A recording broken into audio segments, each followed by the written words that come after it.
Buenas tardes para todas y para todos. Vamos a recordar hoy en este video la imponente figura de Max Weber, el sociólogo y filósofo alemán, fallecido en 1920, que está cumpliendo 100 años de fallecido. Entonces conmemoramos hoy sus aportes a la sociología.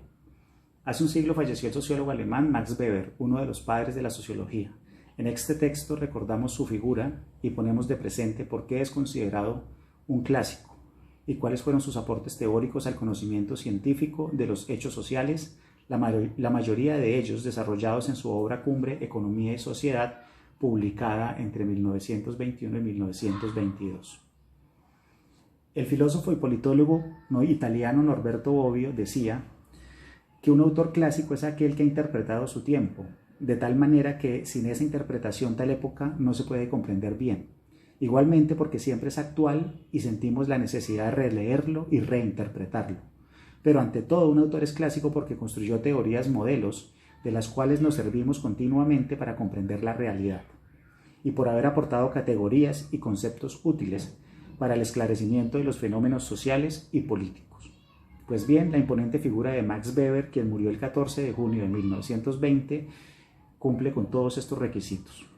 En primer lugar, porque su participación en los debates de la convulsa política alemana de la época es fundamental para entender el auge y el declive de la República de Weimar, en una época donde, como lo recuerda Gadamer, reinaba la desorientación en un clima de amargura, afán de renovación, pobreza, desesperanza y voluntad de vida, generados por la grave situación alemana tras perder en la Gran Guerra. Esa voluntad de vida fue la que llevó, por ejemplo, a Heidegger y a Carl Schmitt a abrazar el ocasionalismo, el decisionismo y a terminar legitimando teórica y filosóficamente el nazismo, tal como ha puesto de presente magistralmente Karl Löwith en su libro Heidegger, Pensador de un tiempo indigente, publicado en 1984.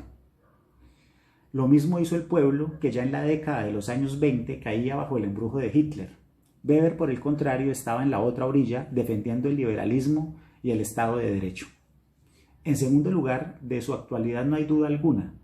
Nadie que estudie filosofía, sociología, teoría política o ciencias sociales en general puede prescindir de los aportes de Weber.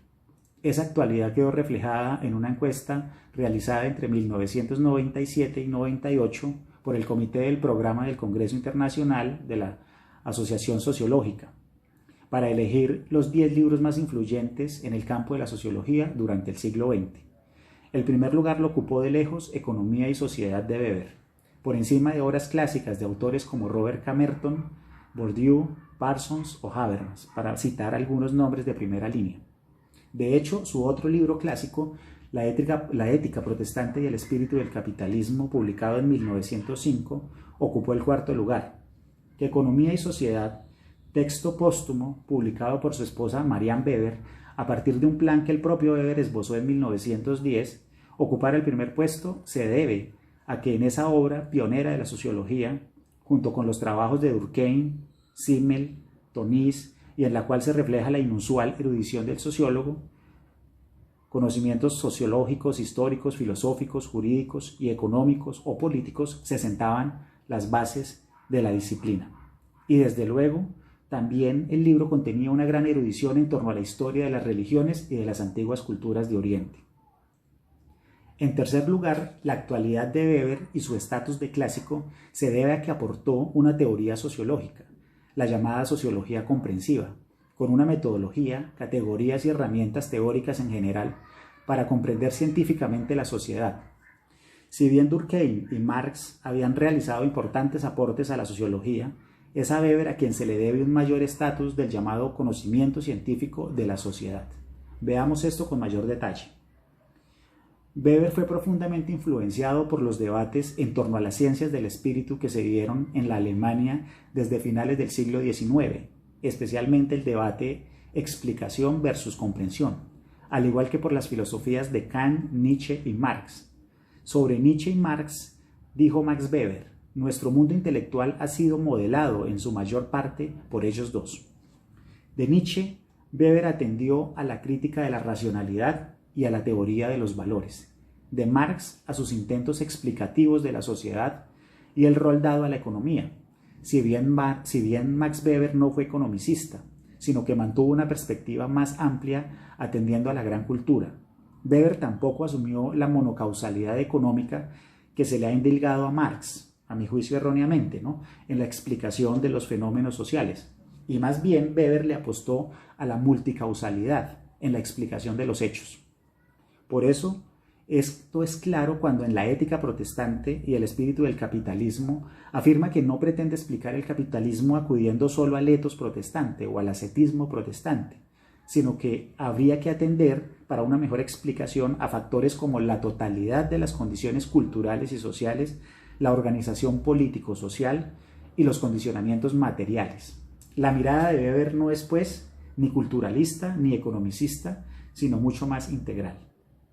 Por otro lado, de Immanuel Kant parte Weber para construir su teoría de los tipos ideales, categorías tipo o conceptos tipo. En efecto, así como en Kant el sujeto construye el objeto a partir de la interacción entre la experiencia y el entendimiento, en Weber es el sujeto, el investigador, el que construye el objeto de investigación, pues la realidad no se nos da de manera desnuda, sino que exige presupuestos.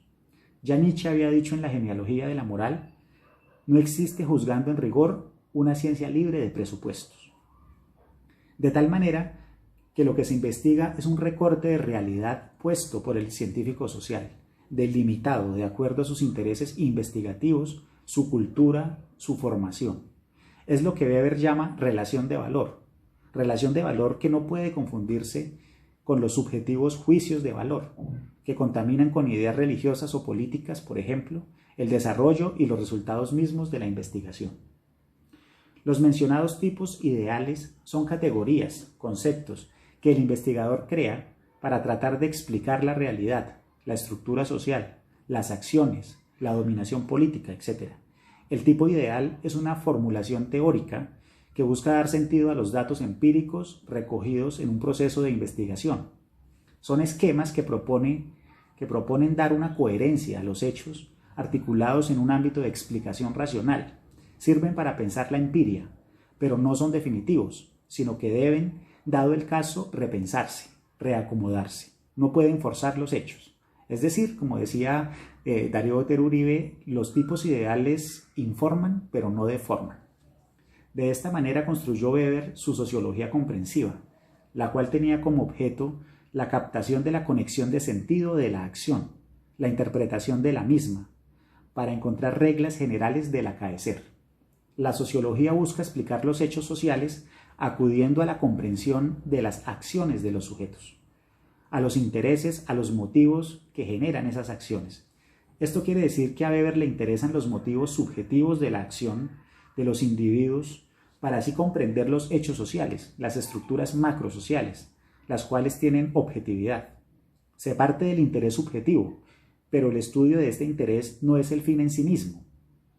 A él le interesaba encontrar ciertas leyes entre los fenómenos. Para Weber, la sociedad no se impone como un todo sobre el individuo de una manera ineluctable como en Durkheim, quien explicaba la parte por el todo, sino que ésta es una construcción humana, es producto de sus acciones. La realidad es producto de la acción. Por eso, si se comprenden las acciones, es posible explicar la sociedad y sus estructuras. Weber no renunció a la investigación empírica, ni tampoco al intento de explicación causal. También diferenció claramente el conocimiento social del conocimiento natural, pues mientras en la ciencia natural se daban relaciones necesarias entre los fenómenos, en la sociología las leyes, que Weber siempre ponía entre paréntesis, eran probabilísticas. Si en la ciencia natural decimos dado A debe ser B, en ciencia social la fórmula es dado A puede ser B. Por lo demás, entre más generalidad tiene una ley social, menor es su capacidad explicativa.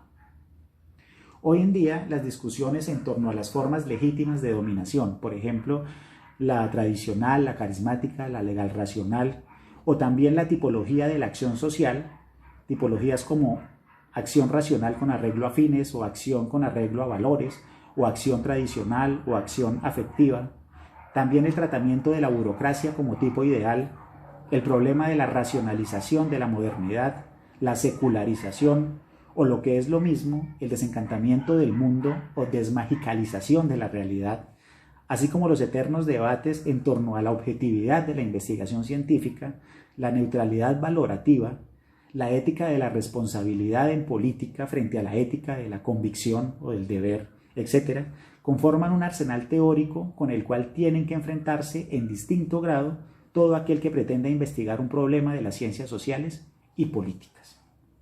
Son estos aportes los que han hecho de Weber el sociólogo más importante del siglo XX y de Economía y Sociedad una obra cumbre de la sociología, autor y obra justamente calificados de clásicos, es decir, imprescindibles. Y clásico es lo que nunca muere, lo que deja una estela indeleble en el devenir histórico.